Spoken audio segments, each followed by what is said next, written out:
বিসমিল্লাহির রহমানির রহিম। আসসালামু আলাইকুম বন্ধুরা, আপনারা সবাই কেমন আছেন? আল্লাহর রহমতে আশা করি সবাই খুবই ভালো আছেন। আমি আলহামদুলিল্লাহ আপনাদের দোয়ায় আল্লাহর রহমতে খুবই ভালো আছি। এই তো আমি আজকে আবারও আরেকটি নতুন রান্না দেখানোর জন্য চলে আসলাম আপনাদের সামনে।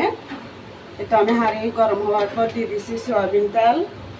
তো সয়াবিন তেল দেওয়ার পরে এই যে আমি দেখুন পেঁয়াজ কুচি, রসুন বাটা, আদা বাটা এগুলো তরকারি রান্তাস অনুযায়ী দিয়ে দেব। এগুলো তরকারি রান্তাস অনুযায়ী দিয়ে দিলাম। আধা চামচ আদা বাটা, রসুন বাটা 1 চামচ আর পেঁয়াজ স্বাদ অনুযায়ী। এখন আমি পেঁয়াজ আর রসুন আদা এটা গন্ধ যাওয়া পর্যন্ত একটু ভেজে নেব।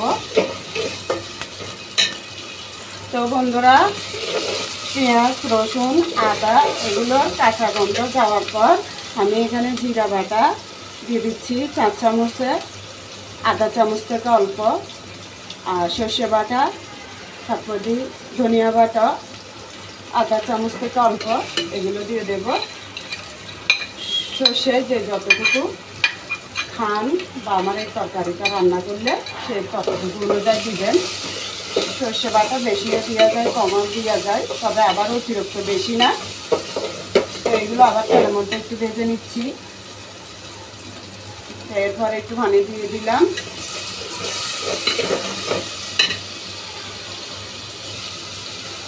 তো বন্ধুরা, এখন হলুদের গুঁড়ি, মরিচের গুঁড়ি, তারপর দিয়ে লবণ এগুলো তরকারি স্বাদ অনুযায়ী দিয়ে দিলাম। বড় টেবিল চামচে 1.5 চামচ মরিচের গুঁড়ি, আধা চামচ থেকে একটু বেশি হলুদের গুঁড়ি, এগুলো দিয়ে ভালো করে আবার কষিয়ে নেব। এটা মশলা বাটার পানিটা দিয়ে দিলাম। তো বন্ধুরা, এখন আমার মশলাটা ভালো করে কষানো হয়ে গেছে, উপরে তেল উঠে গেছে। এরপর আমি দেখুন তাজা মাছটা দিয়ে দেব। তাজা মাছ মানে এটা সিলভার কাপ মাছ, অনেক বড় মাছ, এটা 5 কেজি ওজনের ছিল, একদম জ্যান্ত অবস্থায় আনছে। তো আজকে আমি এই কয় পিস দিয়ে আলু দিয়ে বেশি করে টক পাতা দিয়ে আমি একটু ঝোল ঝোল করে রান্না করব। তো আমি এটা ভাজবো না, আপনারা যদি চান একটু হালকা করে ভেজে রান্না করতে পারেন। তো তাজা মাছ দিয়ে টক পাতা দিয়ে আলু দিয়ে এইভাবে টাটকা যদি রান্না করা হয় ভাজা ছাড়া, তাহলে এটা ভীষণ খেতে মজার হয়। একটুখানি পানি দিয়ে দিছি। পানি দেওয়ার পর আমি 5 মিনিট এই মশলার ঝুলের মধ্যে মাছটা কষিয়ে নেব ভালো করে। এই তো বন্ধুরা, মাছটা 5 মিনিট পর তুলে নিলাম। এখন আমি ওই মশলার মধ্যে আবার একটু পানি দিয়ে দিছি। পানি দেওয়ার পর এখন আবার একটু দিচ্ছি। এই ঝোলের পানিটা উতরানোর পরে আমি আলুটা দিয়ে দেব। এই ঝোলের মধ্যে আলুটা ভালো করে আমি কষিয়ে নেব। এই যে দেখুন, বেশি করে একটু আলু দিয়ে ঝোল ঝোল করে মাছ দিয়ে রান্না করব। আপনারা যেভাবে খান ওভাবে আন্দাজ অনুযায়ী আলুটা দিবেন। আমাদের ঘরে আলুটা একটু সবাই পছন্দ করে, তাই আলুটা বেশি দিচ্ছি।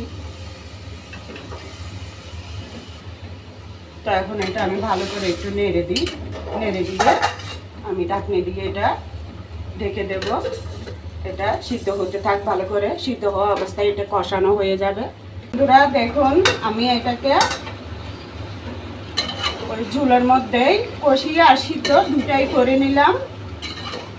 দেখুন একদম সিদ্ধ হওয়া পর্যন্ত একটু কষিয়ে নিয়েছি। দেখুন কেমন সিদ্ধ হয়ে গেছে। এই যে দেখুন একদম পুরোপুরি সিদ্ধ হয়ে গেছে। তো এখন আমি এই অবস্থায় আমি টক পাতাগুলো দিয়ে দেব। দেখুন এই যে দেখুন টক পাতা অনেকগুলো, এটা আমি ছাদে রোপণ করছি, আমরা যে বাসায় ভাড়ায় থাকি ওখানে ছাদে। তো অনেকগুলো টক পাতা হয়েছে, এটা আমি ধুয়ে পরিষ্কার করার পরে এখন দিয়ে দিচ্ছি। আমি টুকরো করবো না, আস্তই দেব। সবগুলো দিয়ে দেব এখন আমি।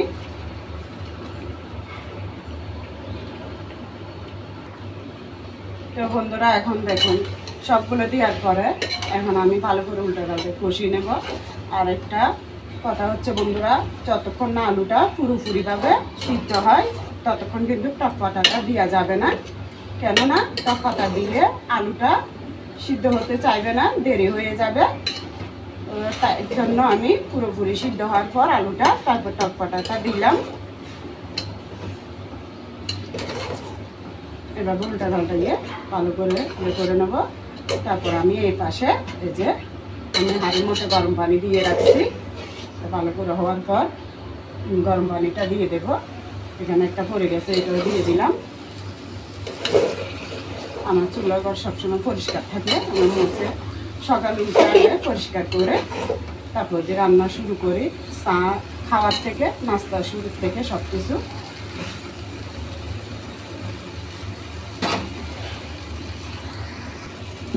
এই তো বন্ধুরা, আমি এখন ভালো করে উল্টাই পাল্টাইয়ে শাক আর আলু একসাথে মিশানোর পরে দেখুন আলুটা এমনভাবে সিদ্ধ হয়েছে, ভেঙে যাচ্ছে। গরম পানিটা দিয়ে দিচ্ছি। আমি একটু বেশি ঝোল রাখবো। আমি প্রথমেই বলছি আপনাদেরকে যে আজকে আমি এই রেসিপির ঝোল রাখবো।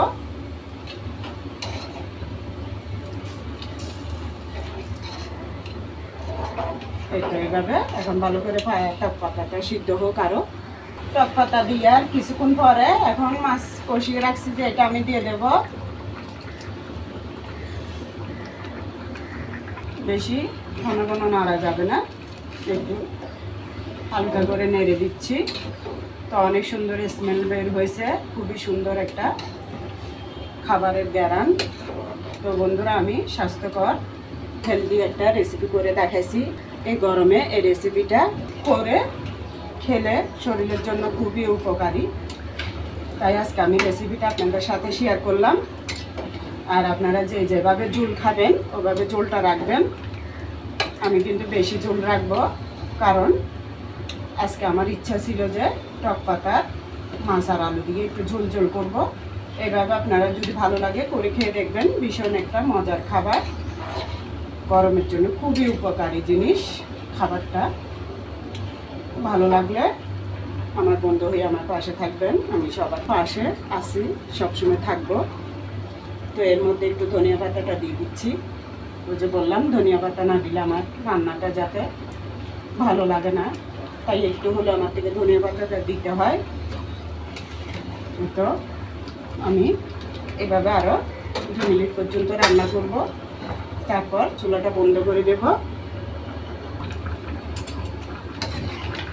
তো বন্ধুরা দেখুন, এই তো 2 মিনিট পর আবার দেখাচ্ছি।